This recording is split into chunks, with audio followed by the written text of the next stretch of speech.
quarrel with ourselves, poetry.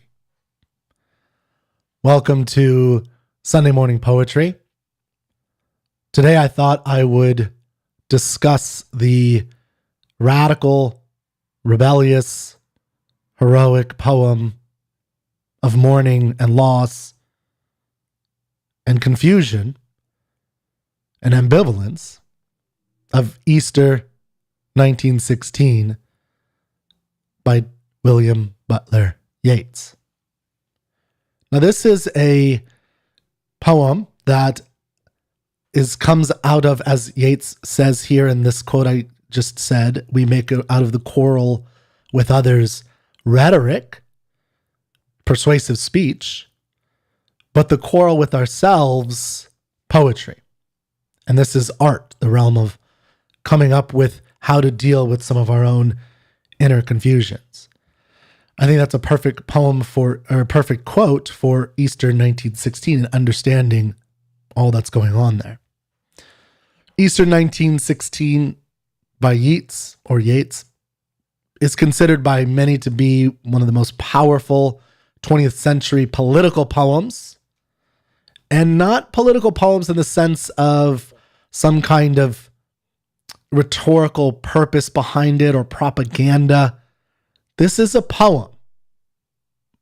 It's a poem. It's about finding meaning in something. And in this particular case, meaning in what he is trying to comprehend and trying to deal with about this date, Easter 1916. This is a poem that could be read in a variety of different manners and a variety of different levels. And I'm going to give you a couple of readings to help you get the most out of this poem. It is a poem about rebellion. It is a poem about death and killing and freedom and what it costs. And is it worth it? It's a question we often don't think about when we think about all the freedom that we have, for instance, in America. Was it worth all the death? So William Butler Yeats wrote this poem shortly after, and I'm going to give you basic background without all the details. And this actually has allusions to many specific details. I don't think you need to know all of them in order to get something out of this poem. You can still really enjoy the poem. But there's some context that you really need to, I think, to understand. This is written in and about Ireland. Yeats is from Dublin. I mean, it's kind of like if we write about 9/11 and somebody doesn't know what 9/11 is, which I think we might someday soon, if not already, have kids and young people who were born right afterwards who don't really know about it or anything that really happened other than they might have heard some reference on TV. And even then, in 50 years, is that really going to happen? I mean, I think young kids don't always know about D-Day. It's very rare that they seem to know these dates. This was written right after this momentous event, Easter 1916, or the Easter Rebellion, the Irish Rebellion against British rule. And if you know anything if you know a bit about history, this happens in the middle of World War I. Now, some of the context is that there have been, for many years, a fight within Ireland or between Ireland and Great Britain or Britain in order to have home rule or even complete freedom for Ireland. The Irish wanted their own rule. I think it was just, I don't know the exact date, but right before 1914, right before the outset of war, there were talks for an agreement to come together in order to settle and have the Irish have home rule. And when the World War I started in 1914, the British came to the Irish and they said, well, we got other fish to fry right now. You're going to have to wait. But send your men over here. Send your young men to fight. We need to fight. The Irish actually considered joining the Germans because they wanted freedom. But they decided to stick with their British folk, and they went with the British and they fought with them. but things were continuing and they weren't getting home rule. And it was a bloody war. And they're like, why are we fighting this? And all these things happened. And there was a rebellion. The rebellion was of a couple thousand people. It wasn't a massive rebellion, but it was a sufficient rebellion. It was, I believe it was something like 400 people died. A couple thousand were shipped off to Britain. It was a uprising within Ireland, the Easter Rebellion, that during World War I, the British had to send troops to.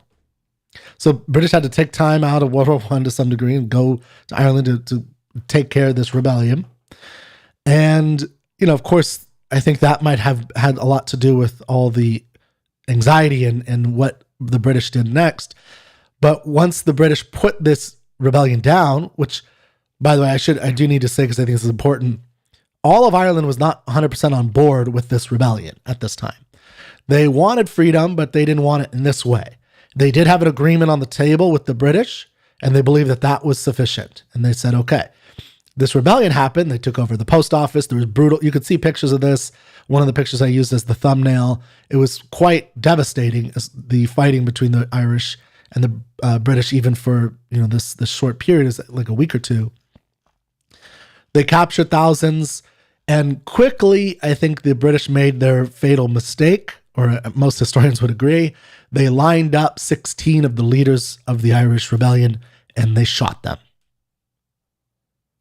This led to outcry, fury, and it would only be a few years after World War I that they were able to have their first wins of freedom, where most of Ireland was basically allowed to have home rule and rule by the people of Ireland. And it took until I think 1937 when they had complete Irish Republic was formed, completely independent.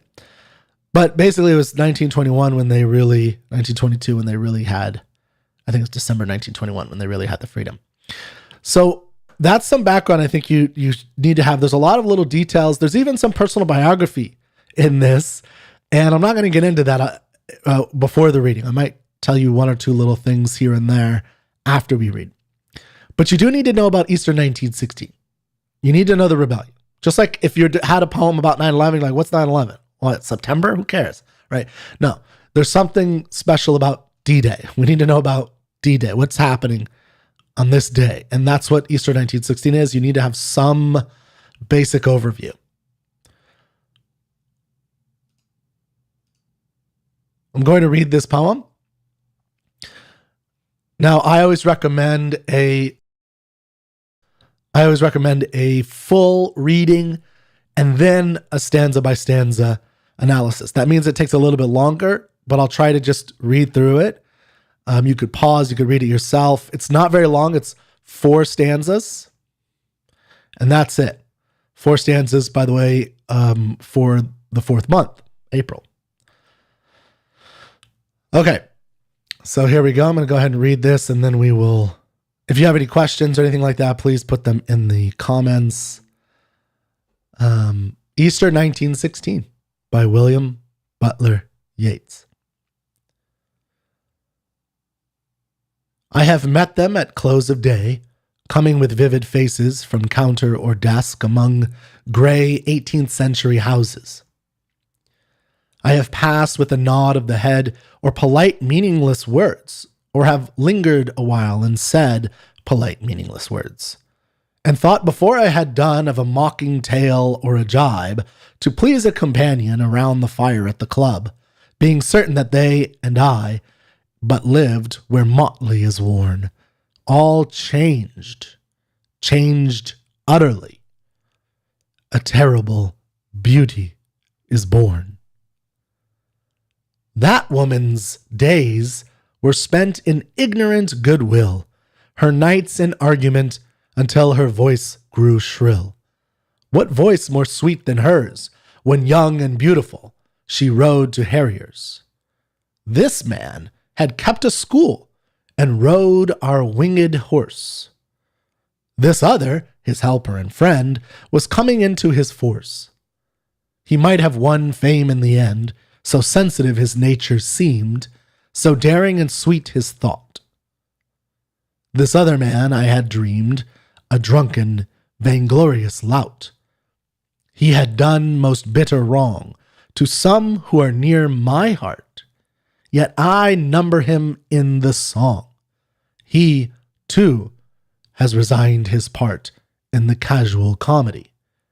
He, too, has been changed in his turn, transformed utterly. A terrible beauty is born. Hearts with one purpose alone, through summer and winter seem enchanted to a stone, to trouble the living stream.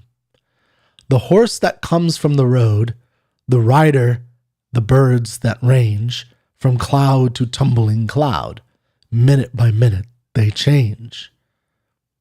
A shadow of cloud on the stream changes minute by minute.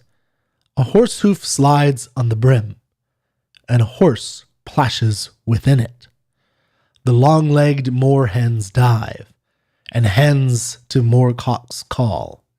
Minute by minute they live, the stones in the midst of all. Too long a sacrifice can make a stone of the heart. Oh, when may it suffice? That is heaven's part. Our part to murmur name upon name, as a mother names her child, when sleep at last has come on limbs that had run wild. What is it but nightfall? No, not night, but death. Was it needless death after all? For England may keep faith for all that is done and said.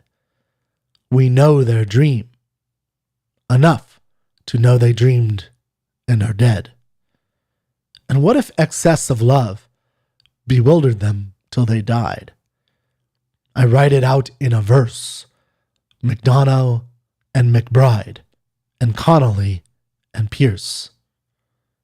Now and in time to be, wherever green is worn, are changed utterly. A terrible beauty is born.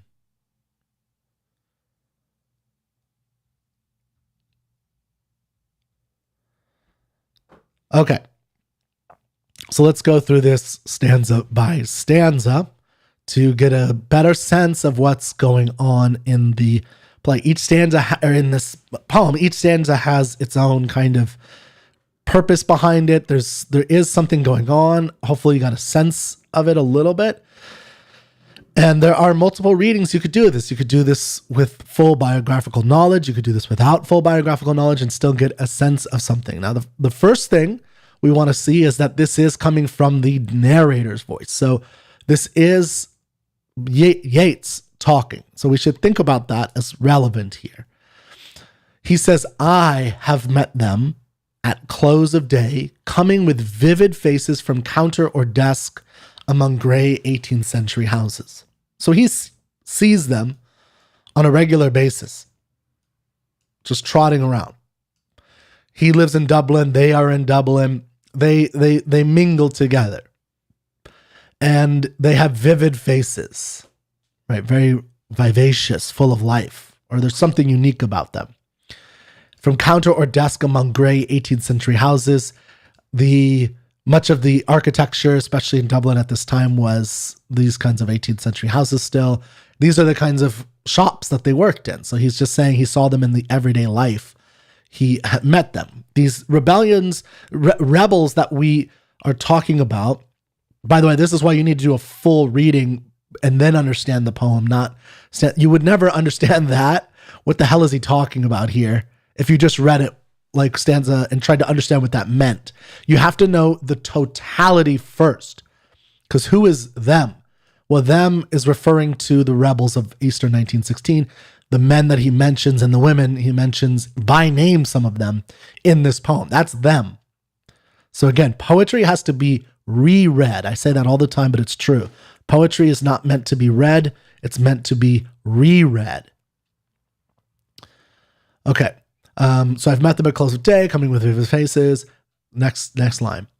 I have passed with a nod of the head, or polite, meaningless words, or have lingered a while and said polite, meaningless words, and thought before I had done of a mocking tale or a jibe, a joke, to please a companion around the fire at the club, being certain that they and I but lived where motley is worn.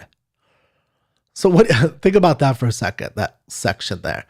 These are the people he's talking about, the rebels. He's seen them in the shops. And, the way I think about this is you might see some person you think of as a little crazy, you could think about this, put this in any context, in any era. You could think of this as the BLM people walking around. You might, hey, or like someone fighting for, the rights of females to, have freedom of their bodies. And you might like, hey, yeah, okay. And then you tell a joke to your buddies in private at the club that they're not invited to, by the way. That type, or just, at the restaurant with your friends or over a meme or something, and you're kind of ridiculing them. That's what this is. I've passed with a nod of the head. So in real life, you see the BLM people and you're like, oh, hey, okay, and you walk away.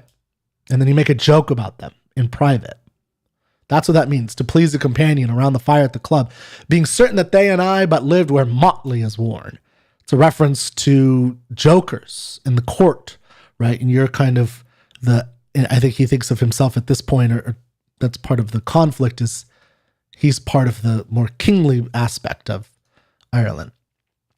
But then he says, so again, think about, you think about some political movement that you see the members of this political movement, especially a radical political movement on the right or left, middle, doesn't matter. Libertarians, who cares? That's not important. Someone over there who's fighting for something major. But then he says this line, all changed, changed utterly. A terrible beauty is born.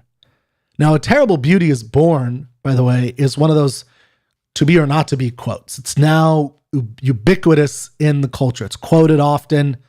It sounds like a cliche. He coined it. This is where it comes from, right here. Okay, so we have this setup of him walking through the streets of Dublin, living his life, seeing these rioters, or these, they're not rioting. They've done nothing except have political beliefs. He's obviously not a very political person. At least in this poem, he doesn't care that much. They're just a joke, the butt of a joke in a sense. But he'll politely nod at them. Okay, whatever. Now he's going to get a little bit more specific. So he says, that woman, right? Ostensive thing. He's like, that one right over there. You see her? That woman's days were spent in ignorant goodwill, her nights in argument until her voice grew shrill. Now, do you know a person like that? Did you go to college and meet a feminist? Now, she's not, in this regard, she's not a feminist, but I think you can use that parallel there. Someone who, was arguing all the time for something, in this case, Ireland's freedom. What voice more sweet than hers when young and beautiful she rode to harriers, like the riding in for battle, essentially. A person harrier means a person who engages in persistent attacks on others or incursions into their lands, essentially. So she's harrying people with her debates, with her, arguments. She's political. So he's saying that woman's days were spent in ignorant goodwill, her nights in argument until her voice grew shrill, and so on and so forth. Harriers. And then he moves on. So it's that woman, and then now it's this man. This man had kept a school and rode our winged horse. Now I want you to think about that one. I'm going to tell you what it means, but I want you to think about winged horse. There's no such thing as a winged horse. Where are winged horses found? In the imagination or poetry, right? So this man had kept a school, right? He had a school. He was the manager, the leader, the principal, the owner of a school. And he rode our winged horse. He rode the imagination. He rode poetry, right? He was a writer. He was a poet. So there's the woman who is the fighter for liberty in Ireland. There's this poet who had a school. He was an educator. This other, his helper and friend, was coming into his force. I think the helper of the school was coming into this powerful fame. So he might have won fame in the end, so sensitive his nature seemed, fame of poetry. So daring and sweet his thought. So this is a poet that Yeats respects. And he thinks he could have gained fame. Now, I think at this point, Yeats was actually quite famous. So he's giving this guy a compliment, right? He's saying this guy could have been something in this field. This other man, and now he's going to move on to another man. So, there's a period here. We're stopping with that thought. This other man, I had dreamed a drunken, vainglorious lout. Okay, so this other guy he doesn't like. He's a lout. He's a bad dude. He had done most bitter wrong to some who are near my heart, and I number him in the song. So even though he hates this guy that he's talking about here, right? He respects these other people, obviously, on some level, even if he thinks like, oh, her voice grew shrill. She's like one of those feminists that you might make fun of or something. But he still has a respect for her. He has respect for the school teacher, the school owner. He has respect for the poet. This guy he doesn't have any respect for personally. He despises him. He had done most bitter wrong to some who are near my heart. Yet, I number him in the song. He too has resigned his part in the casual comedy. He too has been changed in his turn, transformed utterly. A terrible beauty is born. Now remember the context this is written in. This is why I said this is so important to know this. This is the context of 16 leaders of the Easter Rebellion being lined up against a wall and shot. So who do you think these people are? This is the context of hundreds of people dying, including civilians, thousands being rounded up, brought back within the context of trying to win freedom for the Irish. Even the man he hates, who was caught up in all this, who was a leader in all of this, has been changed in his turn, transformed utterly. The school teacher, the shrill lady who fought for liberty, with arguments, transformed utterly. How? Into a terrible beauty. That oxymoron, terrible beauty, is born. Hearts with one purpose alone, through summer and winter seem, enchanted to a stone to trouble the living stream. Okay, now we're moving into something very different, right? You should notice a shift here. So we have these at the beginning, we have these, I have met these people, here are these people, the woman, the man that the poet, the fighter for liberty, the lout, the drunken lout guy. And now we're in this weird, hearts. So now we're in like a symbolic land. He's moving us into something unique for this poem. Hearts with one purpose alone, through summer and winter seem, enchanted to a stone to trouble the living stream.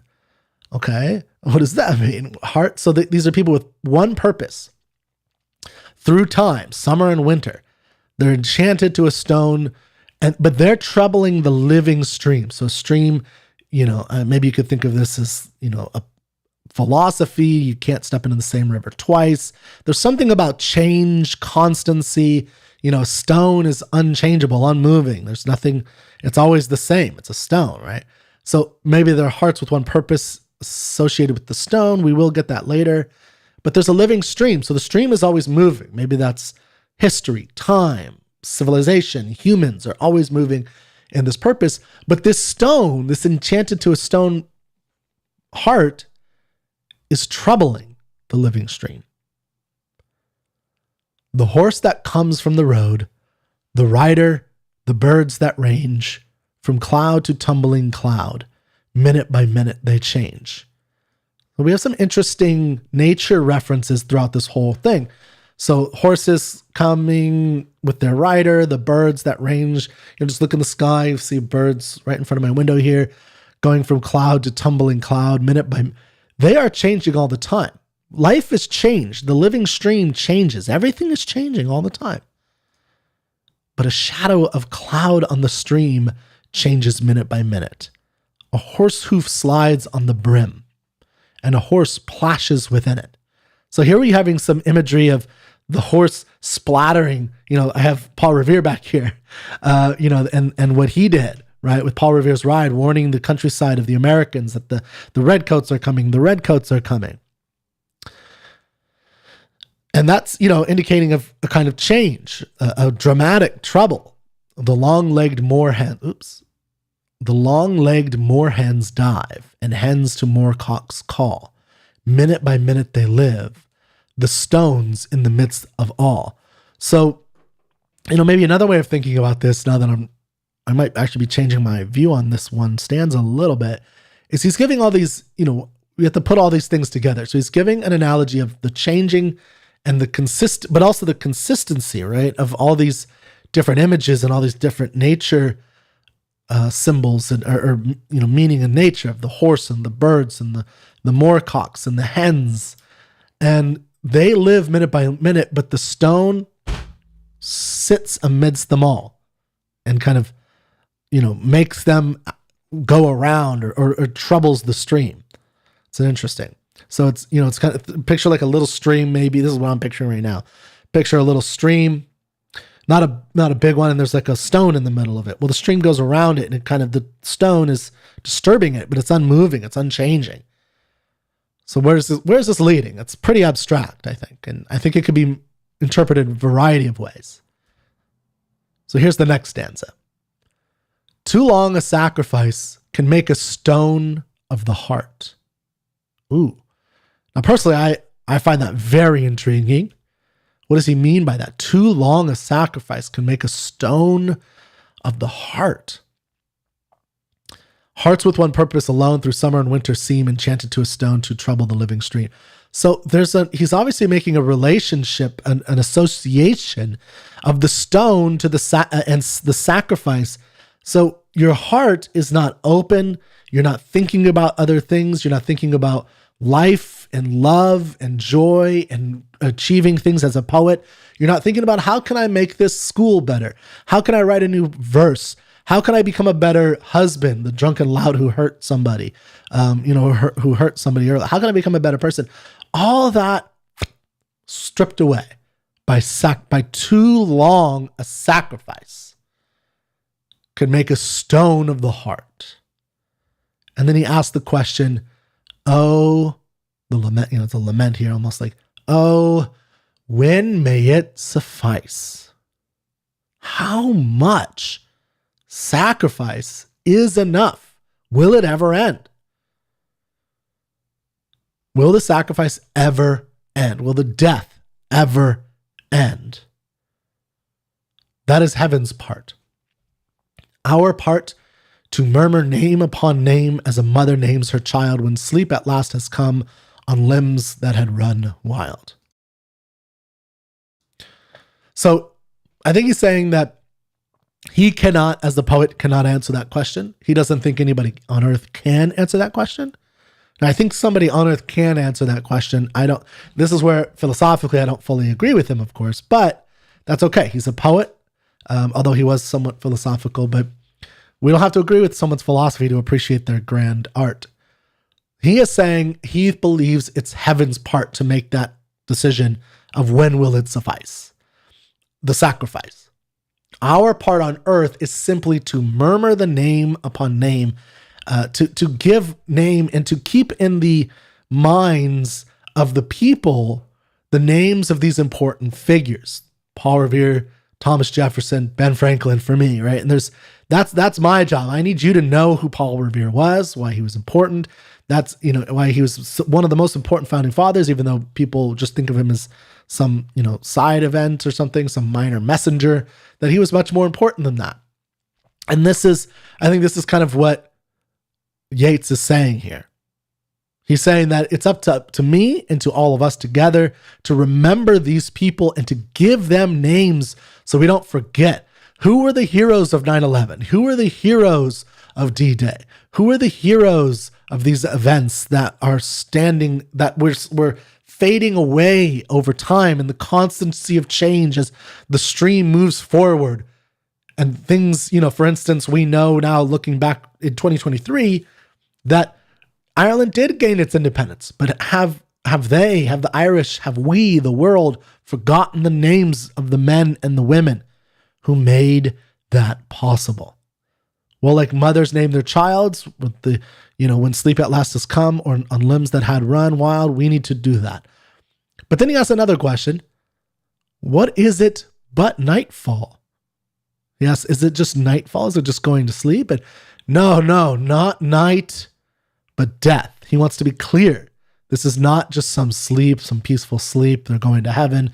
This kind of idea. Remember, this poem is called Easter 1916. So we haven't gone into some of the biblical references here, but I think hopefully you can catch the resurrection. He's saying, no, not that. This is death. Finality. Was it needless death? Death, after all? For England may keep faith for all that is done and said. For England may keep faith for all that. I think that's something that you cannot understand without knowing some of the background of the story. I think you might be able to get some, like if you just read this naked, in other words, complete ignorance of Easter 1916, of any kind of knowledge of the Irish, of Ireland's history, you might get something out of that, but I doubt it.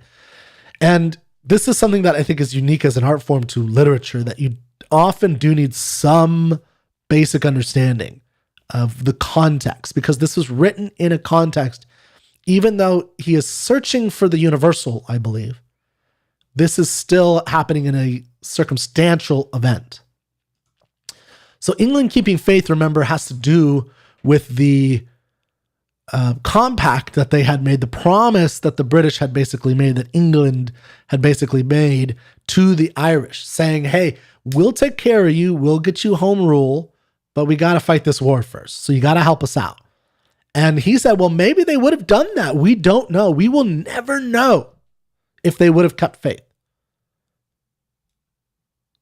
Because the Easter Rebellion happened, and that's what led to, and then the killing of the 16 leaders, which was an outrage to the Irish, and that led to a lot of the massive change, and this became like a rallying cry for the Irish, and they used it for massive political change. But maybe it would have happened anyway. We know this is continuing the poem. We know their dream. The dream of the rebels. We know their dream enough to know they dreamed and are dead. And what if excess of love bewildered them till they died? What if excess of love bewildered them? What do you think? Excessive love for what? Their country? Freedom? Independence?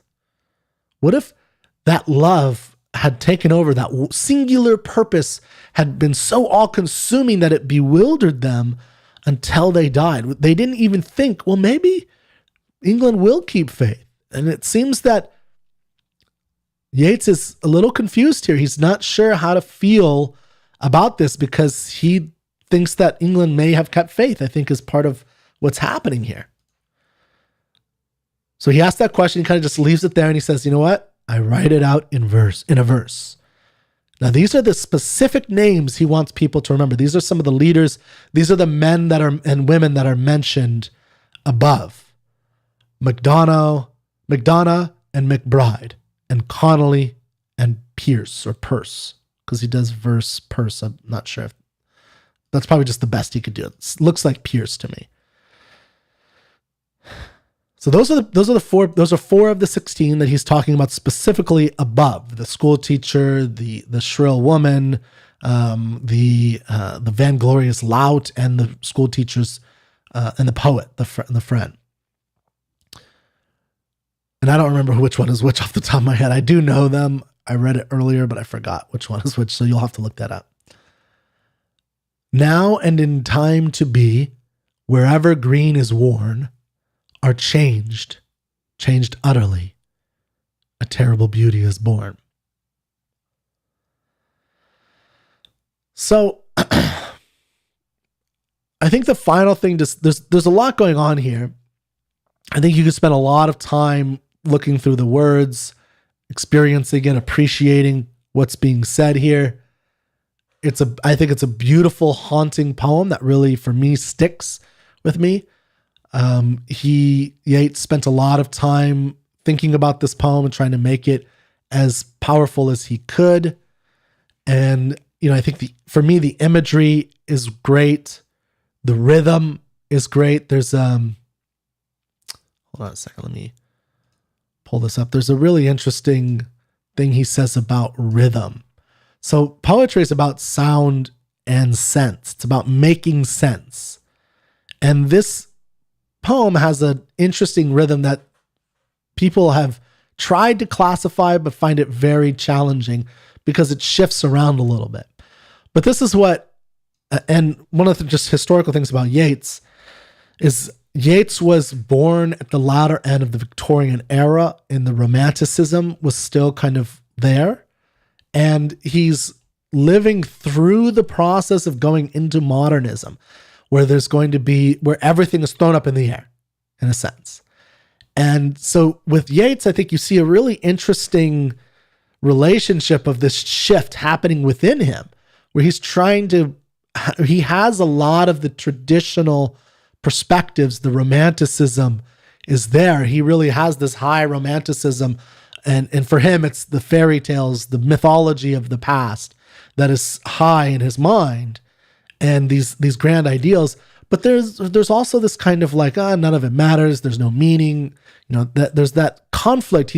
So Yeats is a very good study for that conflict of within a human who's experiencing this momentous cultural worldwide shift in sentiment that is going from the old Romanticism, grandeur, the wonder of life and the world and universality, into this meaningless modernist mess. And it's an interesting, I think, perspective on, or person to look at for that purpose. So this is what he said about rhythm, and I think it's very interesting, to say the least.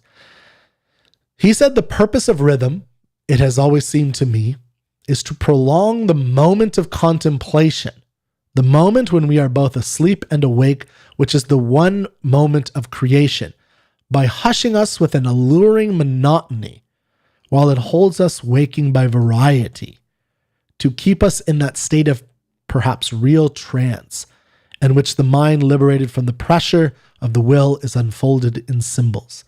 Now, this is all over the place, I think. But one of the things he's saying, and this is one of the powers of poetry, one is that poetry, like all art, only has one purpose. And this is something that Ayn Rand and many others have mentioned. And it's contemplation for contemplation's sake. He's arguing here that rhythm, and the way he plays with rhythm in particular, is there to prolong the contemplation. He does this through a series of monotonous, so it should drone on a little bit. It should have that feeling of meditation where you go, there's a kind of similarity between the sounds he's going for, but then there's a kind of jarring awake. There's these questions he puts in there. There are these challenging phrases that you have to say. There's something that, wakes you up and kind of like it kind of it pokes at you a little bit. And poetry, I think, does in fact do that. And so I think there's some really important things to be studying with Yeats. He's definitely worthwhile. I was reminded of, and I'll wrap up here. I was reminded of Yeats just recently by a great local philosopher in Austin. This is one of the great things about living in Austin. And, I had a conversation and we were just kind of having lunch. And this philosopher was telling me that she was reading Yeats. I was like, oh yeah, Yeats, Easter 1916. I had read this a while ago. And then we went later, I think 2 days later or whatever, we saw a play called Master, Harold and the Boys by Austin Shakespeare. was put on by Austin Shakespeare. It's a famous play by, I don't know if it's as famous as maybe it should be, but it's, it was done by James Earl Jones on Broadway years ago. There's a little movie about it by Athol Fugard. And it's about apartheid in South Africa in the 1950s. It takes place in a shop between a young white boy, a 17-year-old boy, and his two, the not slaves, but two working men, black, African black working men for his mother at their shop. And they're dynamic. It's very, very fascinating and wonderful tale. And they talk a bit about politics and the matter of where's politics? Why is it important? Why isn't it? And how are we ever going to have a better world and things like that? And it's a really, really, really good story. I really recommend checking it out. But I was reminded of all this stuff and so much that's in this poem by Yeats of heroism and bravery, personal fulfillment versus public sacrifice, right? He talks about in the poem, the poet who might have been famous. Was it worth it? Right? Like to have independence, or because he's dead now, he doesn't get to experience that. I shared this poem with my good friend Luke Travers and, told him it reminded me of Andor. And there's a great speech in there about the sacrifice of rebellion, that you will be fighting, a rebellion for like against a grand republic. You're going to be fighting and you're not going to see the success. And this man who's doing this fighting, who's part of this, he's turned his own heart to stone. I don't want to give it away. You have to go watch that show. It's a great show. And he's turned his heart to stone. He makes chess moves with human lives because he has a grand purpose of achieving independence. And so he just sacrifices somebody because that's what you got to do. That's rebellion. That's fighting. That's death. But is that what's necessary? When does it end? When is enough enough? That's a question. I think even if you're fully committed to the cause, I think that's a legitimate question to ask. When is enough enough? How much death is enough? How much giving up of one person's life, many people's lives, is enough? And that's what this poem explores, and what makes this poem so fundamentally, so powerful is that Yeats doesn't fully know, but he's exploring these questions in his soul. He's exploring them for himself. As he says, we make out of the quarrel with others rhetoric, but of the quarrel with ourselves poetry. And that's what he's struggling with, is the quarrel with himself. How does he, this man who used to make fun of these rebellions, but now he's admiring them. They're so grand and epic, and they will lead to the independence of Ireland because of what they did. Despite we'll never know if England will have kept faith, but what we do know is that this has occurred. This rebellion has occurred. These men and women sacrificed their lives, and we will have independence because of it. That we do know. And so for that they are to be admired because they have led to Ireland's independence. Okay. That is Easter 1916. I think there's still a lot to be said about it. I hope you will print this up, read it occasionally, especially when you see momentous events happening out in your culture, wherever you are in the world, and think about it. Think about the questions he asks and what he's experiencing. Thank you so much, and I'll see you next time.